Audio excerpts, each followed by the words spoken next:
విశాఖలో నకిలీ పోలీసులు హల్చల్ చేశారు. శుభకార్యానికి వచ్చిన వారిని దొంగలున్నారు జాగ్రత్త అంటూ నమ్మించి బంగారంతో ఉడాయించారు. ఆలస్యంగా గుర్తించిన బాధితులు లబోదిబోమంటూ పోలీసుల్ని ఆశ్రయించారు. కొత్త గాజువాక జంక్షన్లో జరిగిన ఈ ఘటన పోలీసుల్నే కలవరపరిచింది.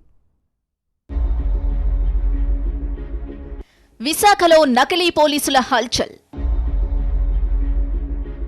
పోలీసుల అవతారమెత్తిన ఇద్దరు దొంగలు.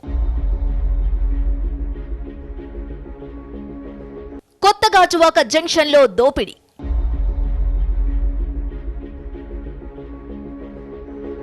పదకొండు తులాల బంగారం చోరీ.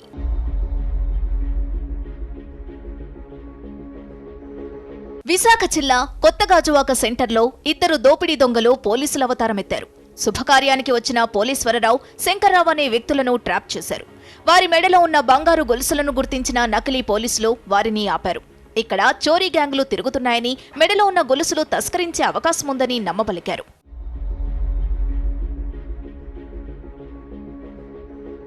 నకిలీ పోలీసుల మాటలు నమ్మిన పోలీశ్వరరావు, శంకర్రావు తమ మెడలో ఉన్న బంగారు గొలుసులను బ్యాగులో వేసుకున్నారు. ఆ సమయంలో ఏం జరిగిందో ఏమో కానీ ఇద్దరు నకిలీ పోలీసులు అక్కడి నుంచి వెళ్లిపోయారు. కొద్దిసేపు తర్వాత బ్యాగును తెరిచి చూడగా అందులో గోల్డ్ చైన్స్ మాయమైపోయాయి. తాము మోసపోయామని గుర్తించిన బాధితులిద్దరూ పోలీసులకు ఫిర్యాదు చేశారు. తమకు న్యాయం చేయాలని పోలీసులను కోరారు.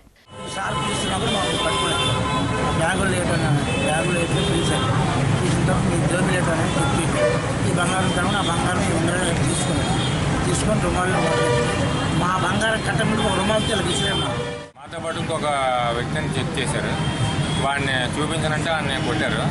కొడితే వాడు చూపించాడు. వాడి సామాన్లన్నీ సేఫ్గా ఉన్నాయని మమ్మల్ని నమ్మించి మా వస్తువులు మా చెకింగ్ చేసి కచ్చిపులో పెట్టినట్టు పెట్టి ఒక రుమాలు ఎలా దొరికారు. దొరికేసరికి మాకు ఏమైందనేది భయంగా నమ్మేసింది. కేసు నమోదు చేసుకున్న పోలీసులు దర్యాప్తు చేపట్టారు.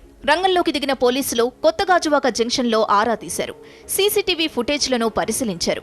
మోసగాళ్ల పట్ల అప్రమత్తంగా ఉండాలని సూచిస్తున్నారు. ఇరానీ గ్యాంగ్ పనే ఉంటుందని పోలీసులు అనుమానిస్తున్నారు. మేము దాన్ని కూడా మీకు బ్యాగ్లో పెట్టేస్తామని చెప్పి వాళ్ళకి మాయమాటలు చెప్పి ఆ మా బంగారం అంతా ఒక ప్యాకెట్లో కట్టేసి మేము సంచిలో పెడతాము, మీరు జాగ్రత్త వెళ్ళిపోండి అని చెప్పి పెట్టించి ఏ బంగారం పెట్టకుండా ఆ బంగారంతో వాళ్ళు వెళ్ళిపోవడం జరిగింది. ఇది కామన్గా ఇరానీ గ్యాంగ్ ఈ పనులు చేస్తుంటే దీన్ని కూడా ఇరానీ గ్యాంగ్గా మేము సస్పెక్ట్ చేస్తాము. నకిలీ పోలీసుల వేషంలో దొంగలు దోపిడీ చేయడంతో విశాఖలో కలకలం రేపుతోంది. బంగారు ఆభరణాలు వేసుకుని బయటకు రావాలంటేనే భయపడిపోతున్నారు జనం.